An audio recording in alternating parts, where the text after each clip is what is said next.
سوچ کی غلامی بہت بڑی غلامی ہوتی ہے. اس سوچ کی غلامی سے کیسے نکلیں؟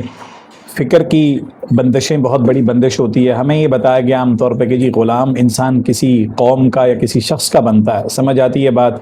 بندش تو خیر ہم مسلمانوں اور پاکستانیوں سے کیا جانتے ہیں، عام طور پر ہم یہ سمجھتے ہیں کہ جی بندشیں تو کسی کالے علم کی ہوتی ہوں گی، خیر اس کا انکار کوئی نہیں. لیکن یہ کہ ایک انسان اپنی سوچ کے کیسے بندش کا شکار ہوتا ہے، اور ایک انسان اپنی سوچ کا کیسے قیدی بنتا ہے، غلام بنتا ہے، تو آج اس پر ہم نے بات کی. ابھی میں الحمد ایک سیکشن سے فارغ ہوا ہوں، میں ادھر ہی ہوں. کورنگی 2.5 نمبر کے قریب ایک یوں سمجھنے کہ ایک پروجیکٹ چل رہا ہے ہمارے ساتھیوں کا، ٹیم کراچی کا، اور سلائی سینٹر ہے. یہاں الحمدللہ کوئی 80 کے قریب خواتین تھیں، بچیاں تھیں، اور مرد ملا کے ٹوٹل پردے کا انتظام تھا.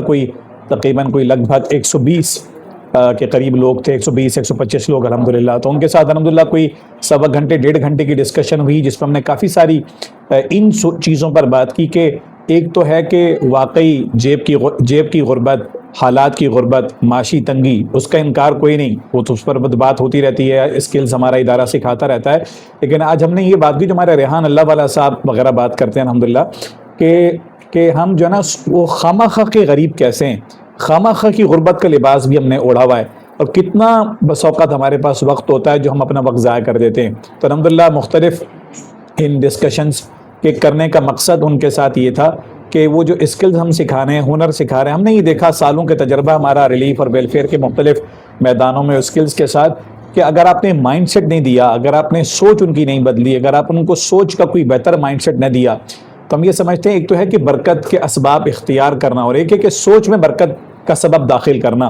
تو الحمدللہ اللہ کا شکر ہوا کہ سوا گھنٹہ 1.5 گھنٹے کی نشست ہوئی، اور پھر ہم آگے ایک دعائیہ ایک تھیراپی سیشن ہوتا ہے الحمدللہ، کہ جس کے جو آخری ہم نے بات کی جس موضوع پہ، وہ تھی کہ نفرت جو ہمارے دلوں میں جمع ہو گئی ہے، اس کو نفرت کو کیسے ہم دور کریں، لوگوں کو کیسے معاف کریں، لوگوں کو کیسے دعا دیں، اور اپنا دل صاف کر کے اللہ کے روبرو کیسے پیش ہوں. اور جن سے ہم نے زیادتیاں کر بیٹھی ہیں، آخر کوئی پروسیس تو ہو کہ اب ان سے معافی لے پائیں. اللہ کے پیارے رسول کی جو امت ہے اس سے ہم کیسے معافی مانگ پائیں، اور جو ہے وہ اللہ کی پیاری مخلوق سے ہم کیسے معافی مانگ پائیں. اور عام طور پہ نفرت 2 اینگل پہ تو ختم ہوتی ہے، جو نفرت تیسرے اینگل پہ موجود ہے، جو ہم اپنے آپ سے نفرت کرتے ہیں. تو یہ ایک مشق کرائی گئی الحمدللہ، جو میں کبھی کبھار شاید آپ لوگوں سے بھی ویڈیو پہ تذکرہ کرتا ہوں کہ ہم اپنے آپ سے کیسے پیار کریں، اپنا دل کیسے صاف کریں، اپنے آپ سے جو ہم نے ایک نفرت پال رکھی ہے اس کو ختم کیسے کریں. اس تھیراپی کے نتیجے میں نتائج جو ہم نے دیکھے الحمدللہ، اگر کوئی کسی بیماری میں مبتلا ہے، کہیں علاج اس نے جاری رکھا ہوا، تو شفا کا پروسیس تیز ہو جاتا ہے الحمدللہ. اور پھر روزگار کی جو محنتیں، کوئی ہنر سیکھ رہا ہے، کوئی صلاحیتیں اس کے پاس الحمدللہ ہیں جو بھی، تو اس صلاحیتوں میں ہم نے دیکھا کہ رزق کی برکتیں اس کے اندر آ جاتی ہیں الحمدللہ. ٹھیک ہے جی، جزاکم اللہ خیر، بارک اللہ فیک. تو یہ ہمارے ٹیم کراچی کا یہ سلسلہ تھا، تو سوچا کہ آپ لوگوں کو اس سے آگاہ کریں انشاءاللہ.